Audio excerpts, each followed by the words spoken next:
Bismillahirrahmanirrahim. Kesunahan, salah satu dari kesunahan wudhu adalah memperpanjang basuhan ya, basuhan wajah maupun tangan dan kaki. Jadi istilahnya adalah ghurrah dan tahjil ya. Kalau ghurrah itu untuk wajah, kalau tahjil itu untuk dua tangan dan dua kaki. Jadi ghurrah dan tahjil itu sebenarnya dua nama untuk basuhan wajib dan basuhan sunnah. Nah, untuk ghurrah basuhan wajah itu kesunahannya hingga membasuh dua sisi leher ya, dua sisi leher dan bagian depan kepala. Dan untuk tahjil itu maksimal kesunahannya hingga meratakan semua lengan ya sampai bahu, hingga sampai bahu itu untuk tangan, dan untuk kaki itu meratakan basuhan hingga lutut. Jadi semua betis itu harus terkena air kalau mau mendapatkan kesunahan ini. Lalu kesunahan selanjutnya adalah melakukan 3 kali. Melakukan 3 kali. 3 kali ini mencakup ucapan maupun perbuatan ya. Jadi semua yang dibasuh, yang diusap itu dilakukan 3 kali kesunahannya. Dan menyampaikan air jadi menyampaikan air ke selainnya itu tidaklah bertujuan untuk mengulangi, tapi untuk meratakan. Artinya kesunahan 3 kali ini tidak bisa didapatkan sebelum bagian wajibnya sudah sempurna, dan juga tidak bisa didapatkan kalau sudah selesai wudhu. Jadi harus wudhunya belum selesai. Jadi andaikan ada orang yang wudhu sekali, maksudnya dibasuh sekali tapi diulangi 3 kali, itu kesunahan melakukan 3 kali tidak bisa didapatkan menurut Syekh Abu Muhammad ya. Dan ini adalah pendapat yang mu'tamad. Dan hukum mengulangi wudhu itu tidak makruh, sehingga tidak bisa dikatakan bahwa itu ibadah yang rusak hingga berdampak ke hukum haram. Tidak bisa dikatakan seperti itu. Nah, mengapa tidak haram? Karena basuhan kedua dan ketiga setelah selesai wudhu dan sebelum sholat ya. Basuhan kedua dan ketiga atau wudhu yang kedua dan ketiga itu setelah sempurnanya wudhu dan sebelum sholat.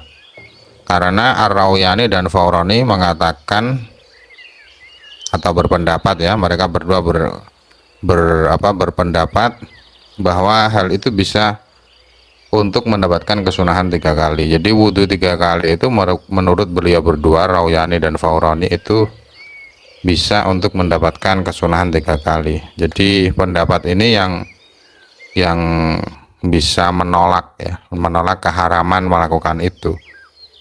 Jadi keharaman itu kan harus disepakati ulama ya. Artinya kalau ada ulama lain yang membolehkan itu ya tidak bisa sampai ke hukum haram. Lalu kesunahan berikutnya mendahulukan bagian kanan itu kecuali membasuh tangan sebelum wudhu. Sebelum wudhu itu kan ada kesunahan membasuh tangan. Nah, itu tidak disunahkan mendahulukan yang kanan. Juga yang dikecualikan adalah 2 pipi dan 2 telinga bagi orang normal ya. Orang normal artinya yang punya 2 tangan.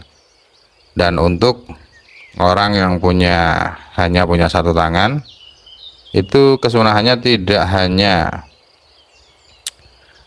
hanya tangan dan kaki saja, tetapi seluruh anggotanya itu sunnah dimulai dari bagian kanan. Dan untuk basuhan wajah itu kesunahannya dari atas ya, dari atas. Kalau untuk tangan dan kaki kesunahannya dari mana itu tergantung wudhunya menggunakan apa. Kalau wudhunya dengan dituangkan air, maksudnya dengan air yang dituangkan ya, tidak dituang sendiri, itu sunnahnya dari jari. Atau kalau wudhunya dengan cara mengambil air dari tempatnya, itu sunnahnya dari kalau tangan dari siku, kalau kaki dari dari mata kaki. Dan kepala, kalau kesunahan kepala itu sunahnya dari depan ya. Kemudian kesunahan berikutnya adalah wila. Wila atau terus menerus membasuh antara anggota wudhu. Ukuran wira itu sekiranya anggota wudhu sebelumnya belum kering saat melakukan anggota wudhu setelahnya, dan ini tentunya dengan mempertimbangkan angin ya, angin, kemudian kondisi seseorang, mempertimbangkan juga tempat dan waktu. Artinya beda tempat ini bisa ukurannya bisa berbeda ya. Jadi yang dibuat ukuran adalah tempat yang standar, waktu yang standar, dan kondisi tubuh yang juga standar. Jadi andai kata ada salah satu dari pertimbangan itu yang tidak standar, maka ya dibayangkan standar, mengikuti yang standar. Dan untuk anggota yang diusap itu dibayangkan anggota itu dibasuh. Artinya kalau usapan itu kan lebih cepat kering daripada basuhan ya.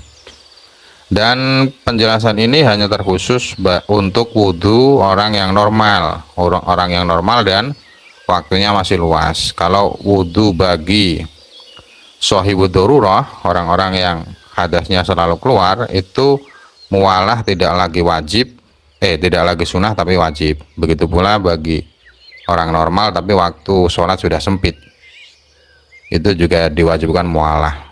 Kemudian kesunahan selanjutnya adalah meneliti ya bagian ujung mata.